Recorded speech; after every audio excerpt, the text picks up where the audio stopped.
So let's jump right in and talk about the Western Conference. Lakers dropped game 5 at home, 99-93, and this was not expected at all, and it raises real concern, especially having Austin Reeves back on the court. Many fans expected them to close out this series at home with the win. With a series like this that looked controlled and on the path to closing things out, especially having a 3-1 lead, has now turned into a high pressure situation going into game 6. The loss isn't due to being outplayed, but due to their own self-infliction. Looking at game 5, there wasn't any real elite execution from the Rockets side or any star dominance. It was the Lakers' mistakes that cost them this game in handing over the win. Their silly turnovers, poor shooting, and the lack of playmaking disrupted any chance of getting any offensive rhythm going, with only shooting 7 for 27 from the 3 and Rockets making double that. The return of Austin Reeves was expected to add another layer of scoring and playmaking, but the Lakers looked like they were out there disconnected and just playing another regular season game. On the other side, you have a Rockets team who deserves credit for how they approached this game. Without having KD for a third consecutive game,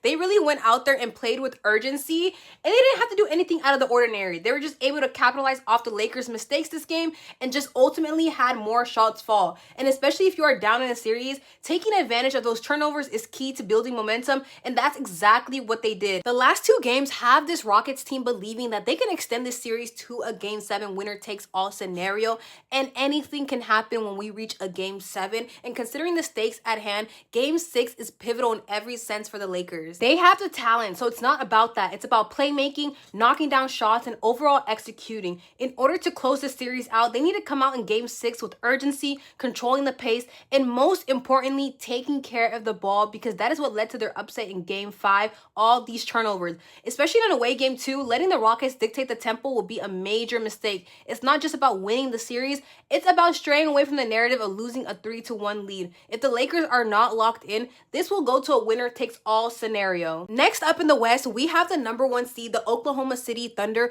who are showing every bit of why they are the defending champs. The first round against the Phoenix Suns played out in a way where the outcome was most definitely certain. They swept the Suns 4-0, but they did it in a way that was controlled and consistent. With Jalen Williams being sidelined due to an injury, they still maintained their rhythm. Even with Shea being their leading scorer, they are still able to play as a cohesive team with multiple players being able to knock down shots. With how this team has been performing and playing with confidence all during the regular season, and now taking that same confidence into the playoffs and dominating, a lot of people see this team taking it all the way to the finals and potentially winning it all again. On the other hand, we have the Phoenix Suns, whose situation is kind of complicated. So after the Suns decided to part ways with Kevin Durant, the expectations of them reaching the playoffs were very slim. So even making it into the postseason can be seen somewhat of a success, but ultimately at the end of the day, no team wants to experience getting swept. Now the conversation for the Suns shifts towards their future, and what direction does this team want to head in? Is it time to rebuild around their core players,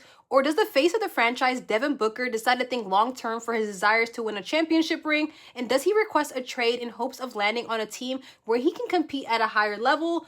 Ultimately, this series highlighted a matchup between 2 teams who are headed in very different directions moving forward. The San Antonio Spurs are also headed into the second round after taking down the Portland Trailblazers in 5 games. For this team, it's more than just winning this series, but what this win will represent for a franchise that has spent the last several years rebuilding. The Spurs have been in a playoff drought for the last 7 years, and now they look more confident than ever going into the playoff. What's even more impressive is that this is a young roster, and for many of these players and even the head coach, this is their first real exposure to playoff basketball, and typically that kind of inexperience shows up with inconsistency in big moments, but the Spurs have been playing like they've been here before. That speaks volume to the culture and balance that's being built within the roster. And while a team has young players, they also have experienced players like De'Aaron Fox, Harrison Barnes, and Luke Kornet, who have made a great difference. These players understand the pace and pressure of playoffs and understand that they don't need to dominate every single game, but their leadership is key in moments that can shift the outcome. At the center of this team is Victor Wembanyama, who has been an absolute superstar all season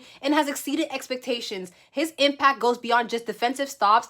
Offensively, he has become a mismatch for so many teams and has become unstoppable. The question now is whether he can sustain this level while he advances into the playoffs, especially with teams planning to slow him down. The same goes for Stephon Castle, who's also had an amazing year as a young guard. His confidence and scoring ability adds another layer to the Spurs offense. Alongside him is Harper, who as a rookie has been able to step up and deliver. This is a team that has shown that they are not a one or two player team. They have multiple guys on the floor that can step up on any given night. Because of their depth, this is a team where it isn't unrealistic to say that they can push their way to the conference finals, with a potential matchup being OKC. The Spurs have already shown during the regular season that they can compete with OKC, winning 4 out of their 5 matchups. If it comes down to those two teams, it will be a must-watch series between two exciting young teams. But before even thinking about OKC, the Spurs have to either get through the Nuggets or the Timberwolves, depending on who wins that series. On the other side, you have the Portland Trailblazers, whose season has now come to an end, but I wouldn't view their overall season as a complete failure. This is a team who a lot of people didn't even expect to make it to the playoffs, but they secured a spot because of the play-in tournament. And comparing them to a couple years ago, they have doubled their win total, finishing with 42 wins this season. So Afti is a player that deserves credit for helping lead this team back into the playoffs after 5 years, but the inconsistency that they faced in the regular season was still showing up in the postseason. There were stretches where the team looked really competitive, but they couldn't sustain that throughout the course of a full series. Looking forward, the future of this team looks like developing their young players, adding more shooting talent to the roster, and rebuilding their offense. With hopes that Damian Lillard will return healthy next season, this will raise their ceiling if he's able to continue playing at a high level. So next in the West, you have the Timberwolves and the Nuggets matchup, and the series is currently 3-2, right? Timberwolves being up 1. This has turned into one of the most unpredictable and hard-fought matchups in the first round. This series has turned into one of resilience and adjustment, where you have key players on both sides who are currently out due to injury. For Minnesota, this has become increasingly difficult after losing their star player Anthony Edwards, who will still be out for Game 6. This is a massive blow for the Timberwolves, not only because of his scoring ability, but because of the energy he brings to the team. And on top of Anthony Edwards being out, you have Donte DiVincenzo's season being over after suffering a torn Achilles in Game 4. Losing that much guard play weakens the backcourt and derails the team's offensive structure. But yet the Timberwolves have still managed to stay competitive, which speaks volumes about the rest of the roster. You have Jaden McDaniels, who has stepped up in a major way. His defensive presence and growing offensive confidence has been crucial. Similarly, Julius Randle has taken on a bigger role as well, stepping up in Game 5. Despite the loss, his performance stood out. His ability to be aggressive and carry the offensive load is just what this team needs, but asking players to fill that gap over the course of multiple games can be a tough ask, especially when playing teams like Denver. Even without a backcourt, they have to summon enough offense to finish the job in hopes of Anthony Edwards coming back for the second round against the Spurs. On the other side, you have the Nuggets, who are dealing with their own injuries. Aaron Gordon and Peyton Watson, both being sidelined, have both impacted their depth. Particularly their defense has been getting exposed. The players who typically provide Denver with energy and key minutes are absent, forcing this team to adjust and rely heavily on their core players.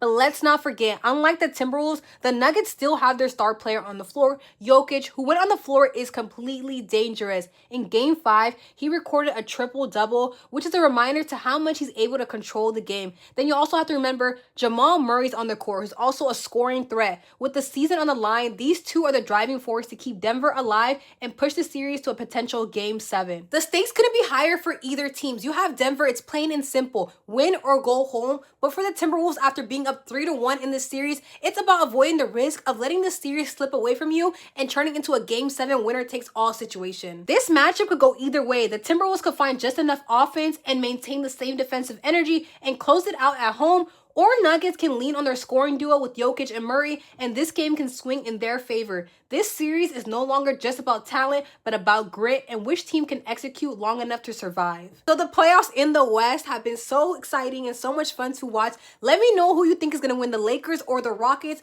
or who's going to win between the Nuggets and the Timberwolves, and who do you potentially see taking it all the way to the finals, and who do you see winning the finals? Let me know your thoughts and opinions down below. Yeah, thank you guys for watching. Like, subscribe, share. I'll talk to you guys soon.